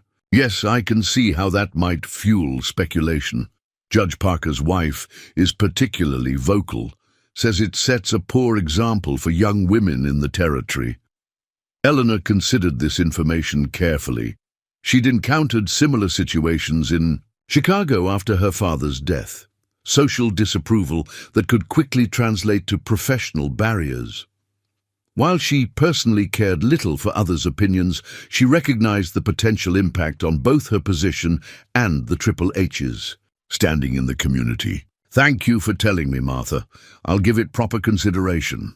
The town of Clearwater Creek consisted primarily of one main street lined with essential businesses: general store, telegraph office, small hotel, saloon, and the territorial office that housed both the sheriff and local government functions. As Jacob helped Eleanor down from the wagon that evening, she noted the curious glances from passers-by, confirming Mrs. Kenner's warning.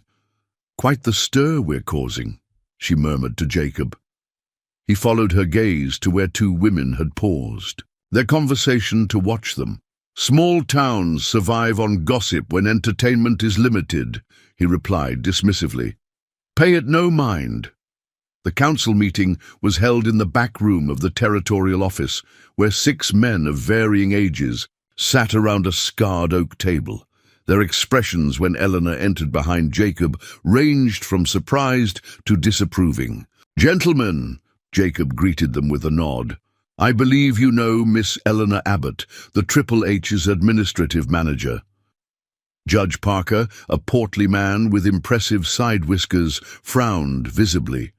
"This is a closed council meeting, Harmon. Down business.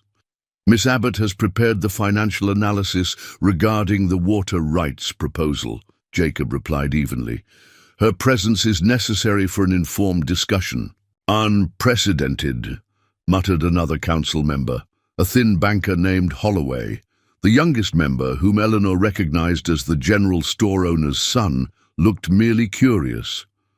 "I don't see the harm in having someone who understands the figures, especially since this affects multiple ranches." Judge Parker's frown deepened. "Very well, but this isn't to become regular practice." Eleanor took a seat slightly behind Jacob, maintaining a professional demeanor despite the hostile atmosphere. As the meeting progressed through routine matters, she observed the council dynamics carefully, noting alliances and tensions that might affect the water rights discussion. When their proposal finally came under consideration, Jacob presented it with straightforward logic. The current litigation benefits only the lawyers, he concluded. This schedule would guarantee Blackwell sufficient irrigation during critical growing periods, while ensuring our cattle have reliable water access. And you're willing to concede? Priority access during July, Judge Parker asked skeptically. The financial analysis demonstrates it's more cost-effective than continuing legal battles, Jacob replied, gesturing toward Eleanor. Miss Abbott has calculated the comparative costs with remarkable precision. At Jacob's nod, Eleanor distributed copies of her report, clear, concise documents that outlined current litigation expenses versus the economic impact of scheduled access. You'll note that even with reduced water access in July, the Triple H would save approximately $340 annually by avoiding legal fees. For Mr. Blackwell, the guaranteed irrigation schedule would increase crop yields by an estimated 20%. The council members reviewed her figures with varying degrees of comprehension. The banker, Holloway, studied the documents with growing interest. These projections are remarkably detailed, far more sophisticated than I'd expect from a— He paused, apparently reconsidering his wording, from a ranch operation. Miss Abbott managed her father's medical practice in Chicago for many years, Jacob said, a note of pride in his voice that surprised Eleanor. Her bookkeeping systems have already improved our profitability significantly. That may be, Judge Parker interjected, but there are broader considerations than just finances. Precedent for one. If Harmon compromises with Blackwell, others might expect similar considerations. Heaven forbid we establish a precedent of reasonable negotiation, Jacob replied dryly, earning chuckles from the younger council members. The discussion continued, growing increasingly technical as they debated water volume measurements, access schedules, and enforcement mechanisms. Throughout, Jacob consistently deferred to Eleanor on financial details, treating her expertise with a respect that gradually influenced the council's attitude. By the meeting's conclusion, even Judge Parker was addressing questions directly. To her, the council will take your proposal under advisement, the judge finally announced. We'll present it to Blackwell and his representatives next week. A promising start, Jacob commented as they left the territorial office. Your figures made the difference. They couldn't argue with that level of detail. Numbers have a way of cutting through prejudice, Eleanor agreed. Though I suspect your willingness to include me despite convention made an impression as well, Jacob helped her into the wagon, his hands lingering slightly longer than necessary. I've been reconsidering many of my conventions lately. The ride back to the ranch passed in comfortable conversation about the meeting and its potential outcomes. As they approached the Triple H, Eleanor noticed Daniel waiting on the front porch, his figure illuminated by the lamplight from the house. "How did it go?" he called as they pulled up. "Better than expected," Jacob replied, helping Eleanor down. "Her analysis impressed even old Parker." Daniel smiled warmly. "I'm not surprised. Eleanor has a way of exceeding expectations." Something in his tone carried particular meaning, causing Jacob to glance between them with a thoughtful expression. "I should check on Thunder," Jacob said after a moment. "He's been restless since the fire." After he walked toward the rebuilt stable, Daniel turned to Eleanor. "You look tired. Was it very difficult?" "Initially uncomfortable," she admitted, "but ultimately productive. I believe the council will support our proposal." "Our," Daniel repeated, smiling. "You've become quite invested in the Triple H. It's difficult not to invest in something you helped build," she replied, "even if the foundation preceded your arrival." They settled on the porch chairs, the evening air cool but pleasant after the day's heat. Daniel studied her profile in the fading light. Martha mentioned there's been talk in town. Yes, she warned me before we left. Apparently my presence here is causing speculation. Are you concerned? Eleanor considered the question carefully. Not personally. I've never placed much value on social approval, but I wouldn't want to damage the ranch's standing in the community. The ranch can. Whether gossip, Daniel assured her. I'm more concerned about how it affects you. Your position here, your comfort. My 3-month trial period ends next week, she noted. Perhaps it's time to evaluate longer-term arrangements. Daniel shifted in his chair. I've been meaning to discuss that with you. Your contributions to the Triple H have exceeded every expectation. Jacob and I both want you to stay on permanently. That's generous, but does it address the underlying issue? A single woman living among unmarried men will always invite speculation, regardless of contracts or professional boundaries. There are ways to address such concerns, Daniel said carefully. Conventional solutions that would silence gossip while securing your position.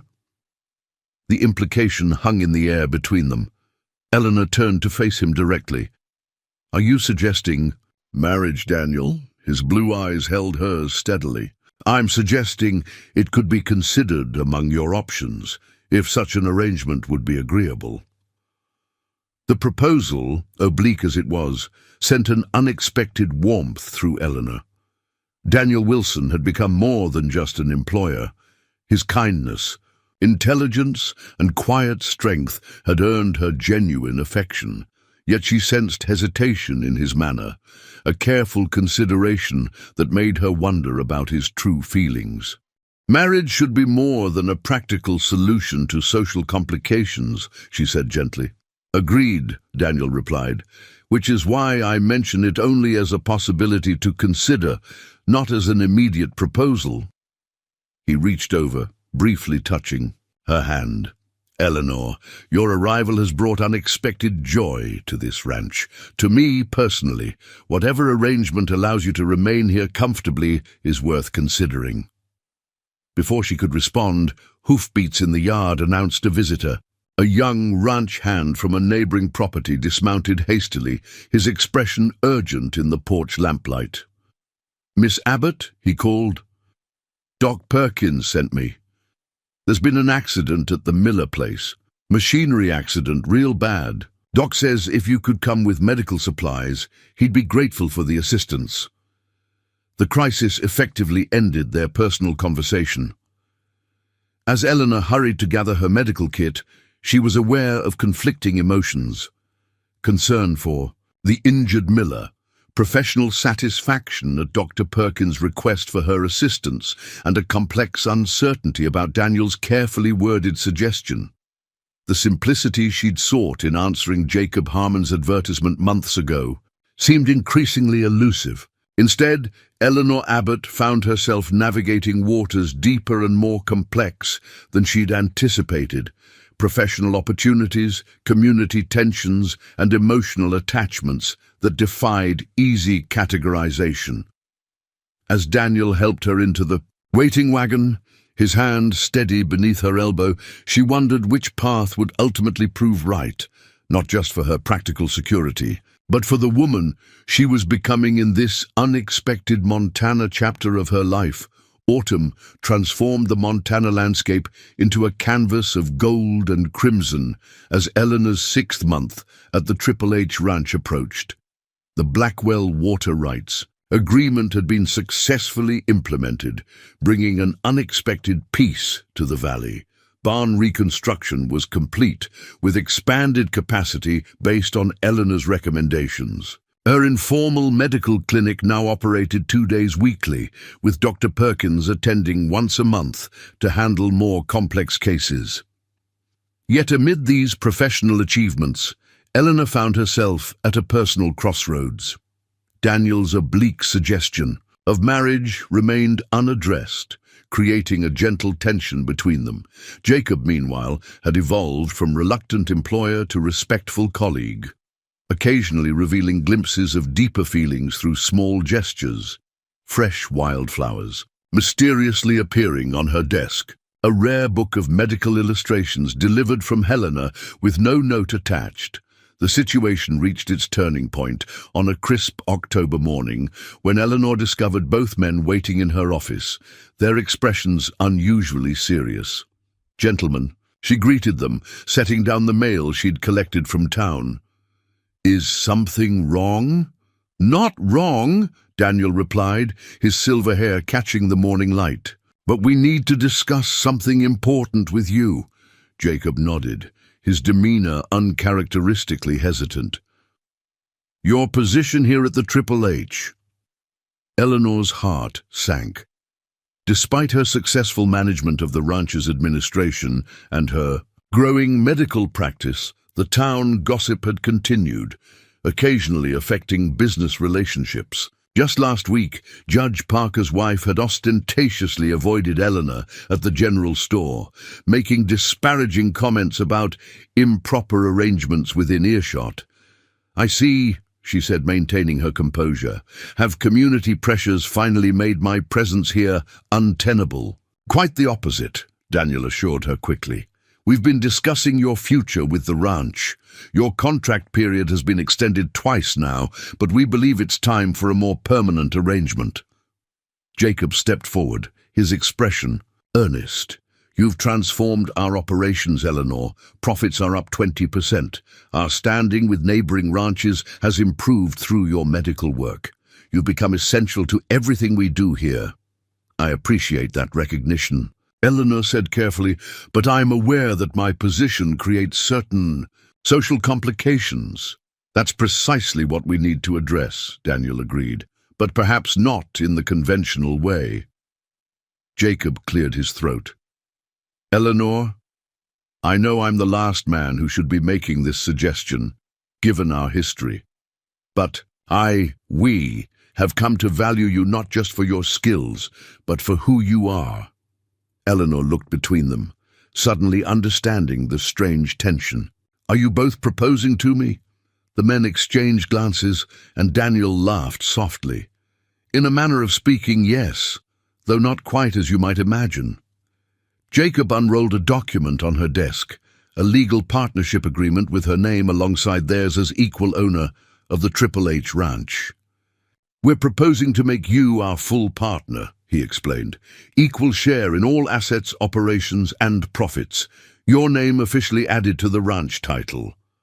Eleanor stared at the document in disbelief. "This is unprecedented. Women don't hold property rights in partnerships with men they're not married to.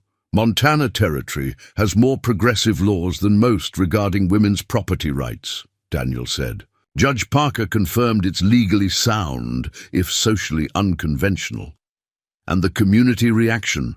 Eleanor asked practically. "Will be mixed," Jacob acknowledged. "But a legal business partnership is harder to criticize than the current ambiguous arrangement. It gives you official standing that even the most traditional residents would have to acknowledge." Eleanor traced her finger over her name on the document. "This would entitle me to 1/3 ownership of everything." "Everything," Daniel confirmed. "The land, the cattle, the buildings, future profits. You've earned it through your contributions." "But why not the conventional solution?" she asked directly. "Marriage would resolve the social complications more definitively." The men exchanged another glance, and Jacob spoke first. "Because neither of us wanted to force you to choose between us." The simple honesty of his statement took her breath away. Eleanor looked between these two men who had become so important to her in such different ways. Jacob with his fierce intensity and hard-won respect, Daniel with his steady warmth and unwavering support. "We've discussed it at length," Daniel added gently. "Jacob and I have been partners for 22 years, through all manner of challenges. We believe the three of us could build something remarkable here, a partnership based on mutual respect and shared vision rather than conventional arrangements."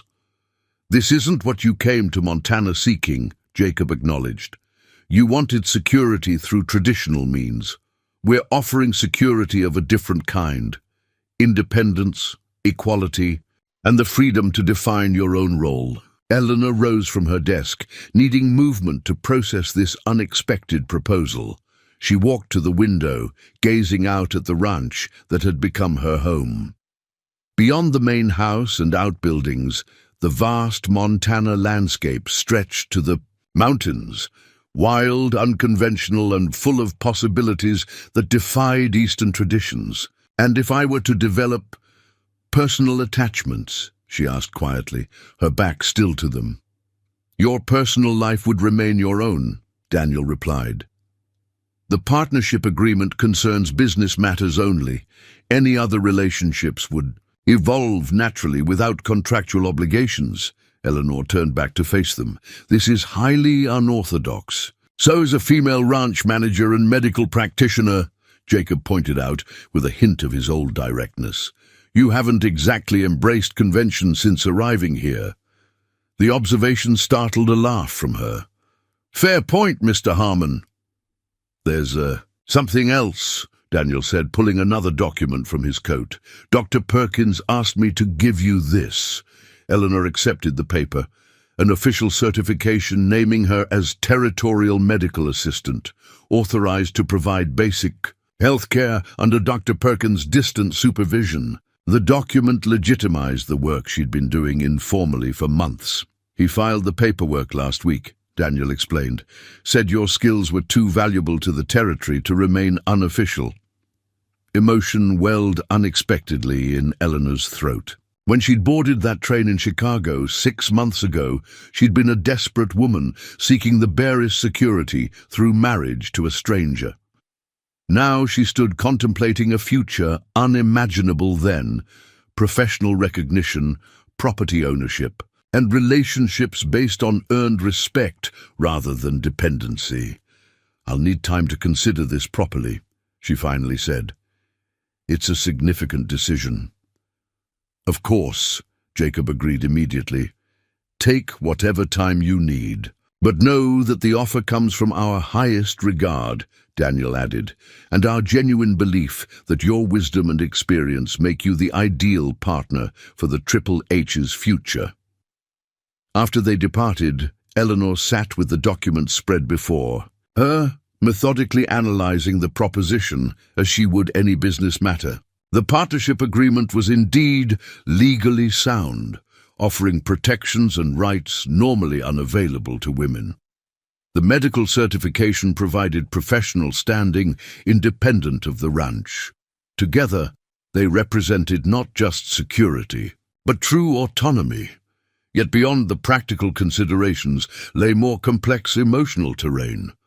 Both men had become important to her in different ways. Daniel's friendship had blossomed naturally from their first meeting, his quiet wisdom and kindness offering companionship she treasured. Jacob's respect had been harder won, yet somehow the journey from his initial rejection to their current understanding carried its own profound significance. Eleanor was still contemplating these complexities when Mrs. Kenner knocked gently at her door. "Telegram from town," the housekeeper announced, handing her an envelope. "Ryder just delivered it." The message was brief but startling. "Father's colleague seeking heir, stop medical practice and property in Chicago. Vacant, stop, respond immediately if interested. Stop lawyer Henderson." Eleanor sat back, the telegram trembling slightly in her hand. Dr. James Henderson had been her father's oldest friend and professional associate.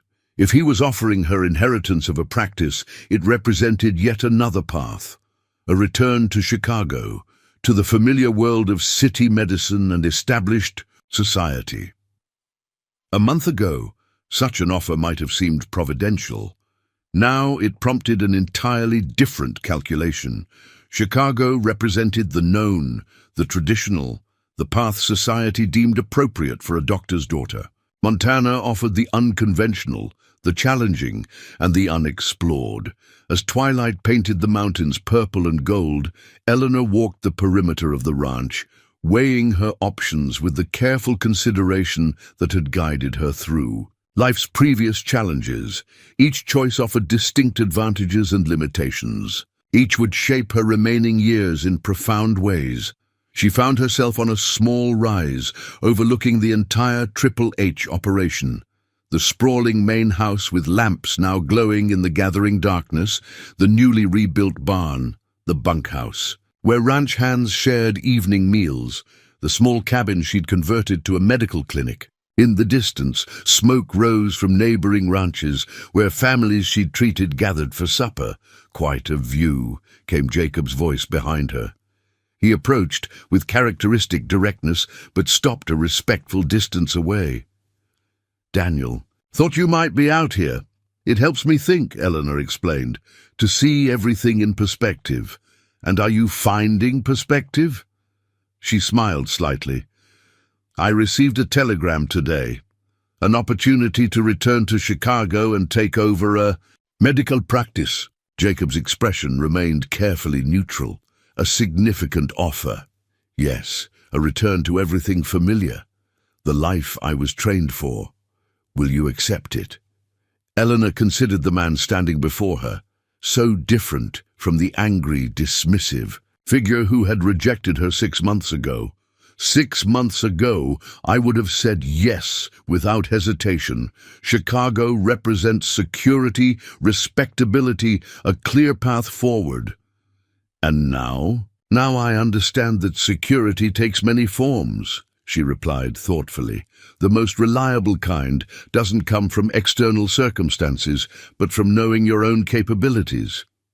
The last light caught the silver threading through Jacob's dark hair as he nodded understanding.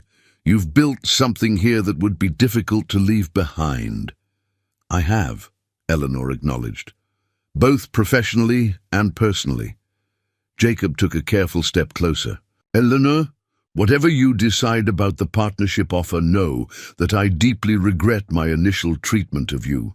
I was blinded by grief and unable to see what was before me." "And what do you see now?" she asked softly. "A remarkable woman whose so-called disadvantage, her age, is actually her greatest strength." His gaze held hers with uncharacteristic openness. "Your wisdom, your experience, your perspective, they're invaluable, not just to the ranch, but to this entire community. To me." The simple honesty of his statement touched something deep within her. "Thank you, Jacob." As they walked back toward the main house together, Eleanor's decision crystallized. With each step, the Chicago offer represented a retreat to the familiar. The Triple H partnership offered advancement into new territory, personally, professionally, and literally. In the main house, she found Daniel waiting in the study, his silver hair gleaming in the lamplight. "Jacob mentioned your telegram," he said as they entered. "An opportunity back east." "Yes," Eleanor confirmed, "a chance to return to the life I knew." The two men exchanged glances, both clearly preparing themselves for her departure. The unspoken bond between them, partners for decades through hardship and success, suddenly seemed to Eleanor the foundation upon which she could build her own future. "I've decided to decline the Chicago position," she announced, watching relief wash over both their faces, "and to accept your partnership offer with one condition." "Name it," Jacob said immediately. "That we expand the medical clinic into a proper infirmary," Eleanor said, "with space for Dr. Perkins to train me and others for more comprehensive care. This territory needs medical services as much as it needs well-run ranches." Daniel smiled broadly. "I believe that can be arranged." Later that evening, as the three new partners shared a celebratory meal in the dining room, Eleanor reflected on the extraordinary journey that had brought her to this moment.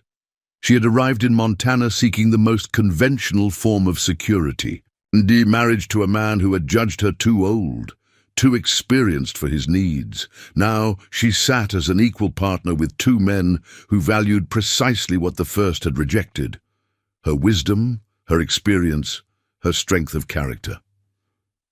To the Triple H Daniel proposed, raising his glass, and its promising future.